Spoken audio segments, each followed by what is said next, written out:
And now please pray with me. May the words of my mouth and the meditations of all our hearts be acceptable in your sight, O God, our rock and our Redeemer. Amen. Well, it is easy to say as a minister, but it still is very true. Easter Sunday is my absolute favorite day of the year. And it is so great on Easter Sunday to look out and see all of you arrayed there in your beautiful clothes. Unfortunately, you have some raincoats with you, but at least it might be raining outside, but hopefully it's warm in your souls and in here at the Hills Church. A couple years ago, I was sitting over at the parsonage talking with my good friend Tim, and as is often the case with us, we were lamenting the state of the world. And this was 2024. There was an election on the horizon, and Tim was talking about what he hoped for and different public policy things that he thought would make a difference and wondering why things seemed to be so lost. And I said to him, Tim, the problems as I see them aren't fundamentally about public policy or even who you vote for. The problems that are facing us right now fundamentally are spiritual. They're spiritual problems.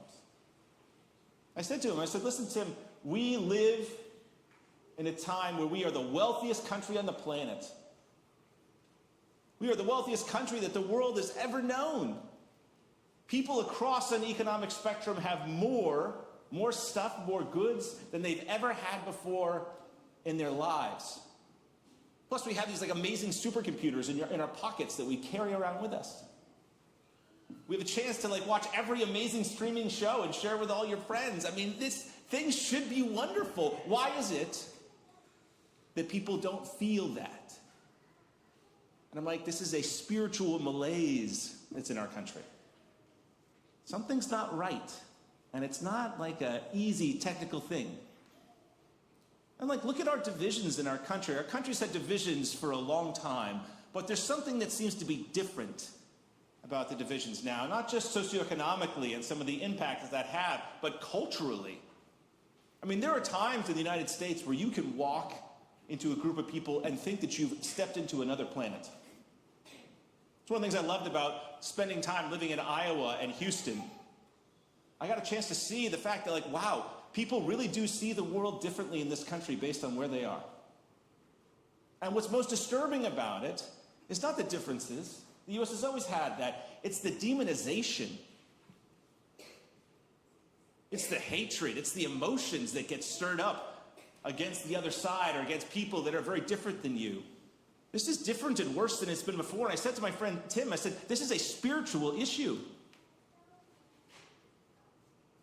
I mean, I said, look at what happened in the COVID crisis.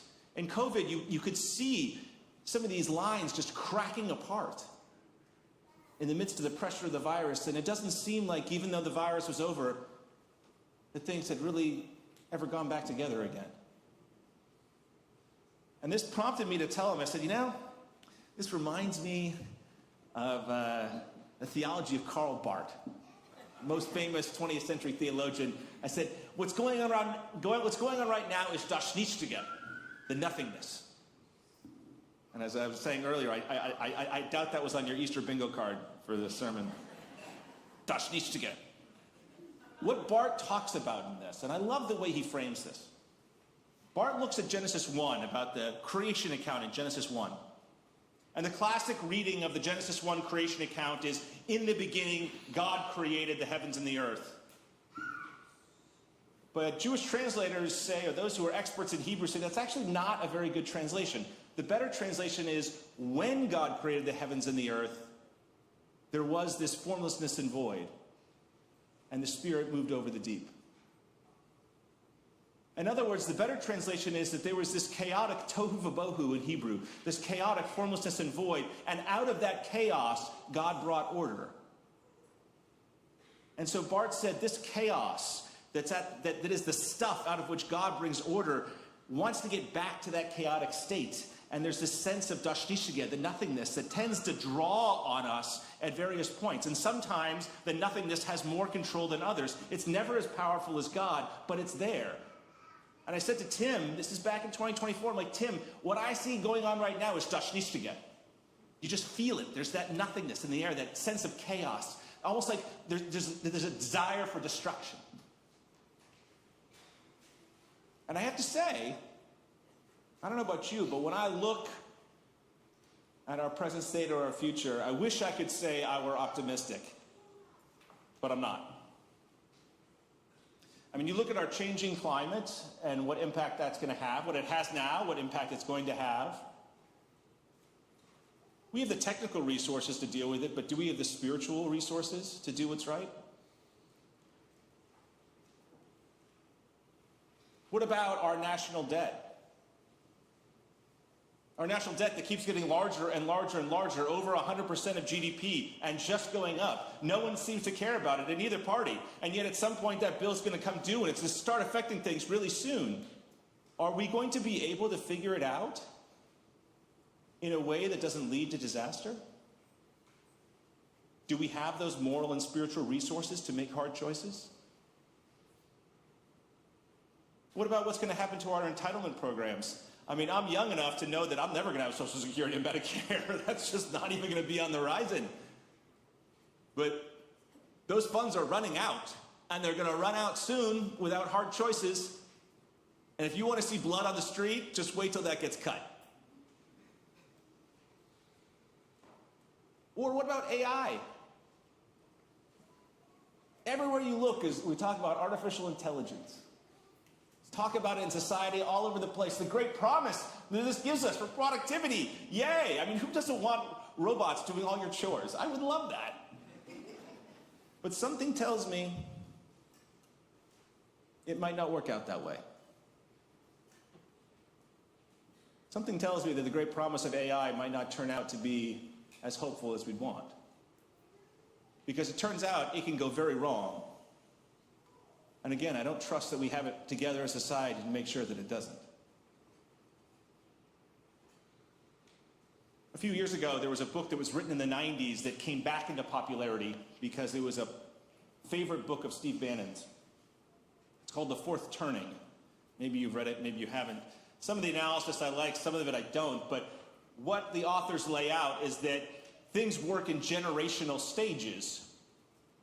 And particularly around the concept of crisis. There's a crisis, say World War II and the Great Depression, a crisis. And out of that crisis, new spiritual resources are found within a society that builds up institutions and people. But then over time, there's a reaction to all that.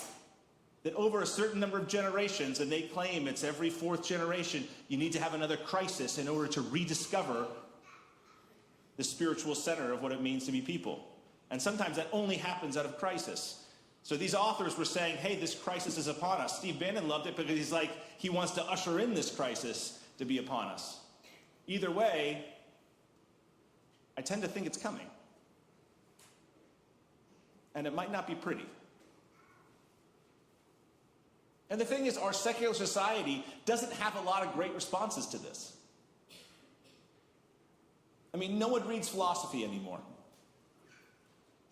Who reads philosophy anymore in schools or in colleges to give us the moral or spiritual tools to deal with this? Generally, in our secular society, it's like, oh, don't worry, some mythical technology will come around and save us. Will it? And what if it doesn't?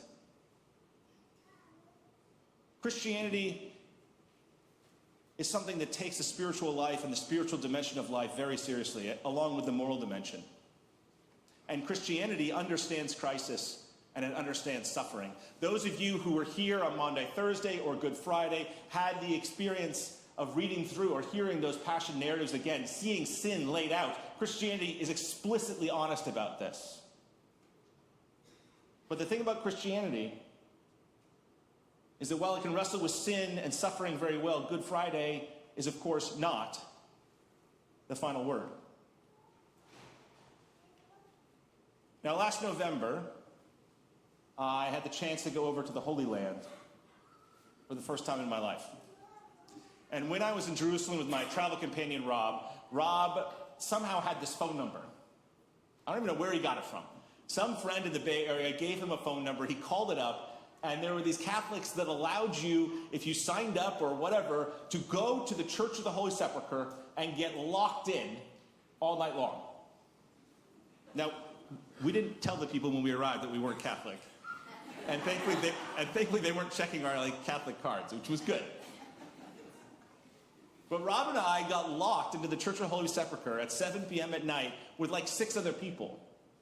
Now, for those of you who don't know, the Church of the Holy Sepulchre was built over by far the most likely sites for Golgotha, where Jesus was crucified, and the most likely site for the tomb of Jesus. So we got locked into the church where I got to spend time virtually alone, staring at the place where Jesus was crucified, and then sitting in a rather gaudy structure over the location where Jesus was most likely raised from the dead. And I have to tell you that sitting in that spot, praying in that spot, brings home the reality of the resurrection in a way that it had not been brought home to me before. It becomes very clear that if this didn't happen, it would be very hard to hide or make up. The tomb is literally 150 feet max to Calvary and 150 feet to the old walls of the city. Everything is just right there. It's not like people could claim that a tomb is empty and then someone just wander over and no, I can see from over here. It's still not. You're there and you're like, wow, something clearly happened. Something profound happened on that Easter morning. And it really makes you think. If that happened, if Jesus was raised from the dead on Easter morning, if that tomb is actually empty, well, that changes everything. That means God's power is really that awesome.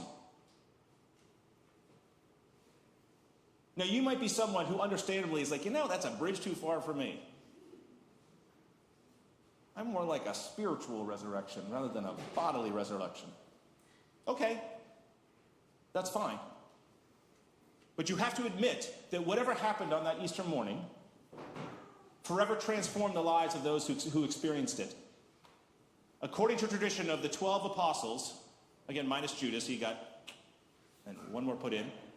Of the 12 apostles, 11 of those 12 met a martyr's end.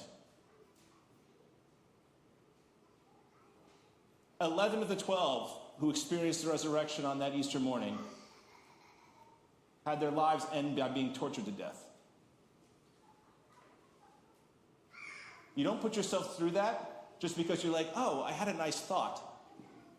Something profound happened that changed their lives and changed world history. And if you can believe in it, if you can actually believe in the reality that this might have happened, that this could have happened, that God could have done this, if you can believe in that, it gives you source for real and actual hope. The kind of hope that is exactly what we need right now. Because in the face of the sin of Good Friday, in the face of the sin that's around us all the time, God's response was Easter morning. To believe in that makes you realize that whatever bad is going on, it's not the final word. And in the time to come, we're going to need that hope. We're going to need that reality. We're going to need that belief. Because I firmly believe that the solution to whatever's coming is not in some messianic political figure or some technological advancement. The solution to what is coming is all of you. What's going to save us in this time are individuals whose lives have been transformed by the power of God's love and can continue to love, to find solutions, to believe in self-sacrifice, to look for the truth. That's going to be the solution, all of you being transformed. That is going to be the way out for whatever it looks like. And if you can believe in the resurrection, you can also believe that the powers of death have also been shattered. Death is frightening. It's terrifying for any one of us.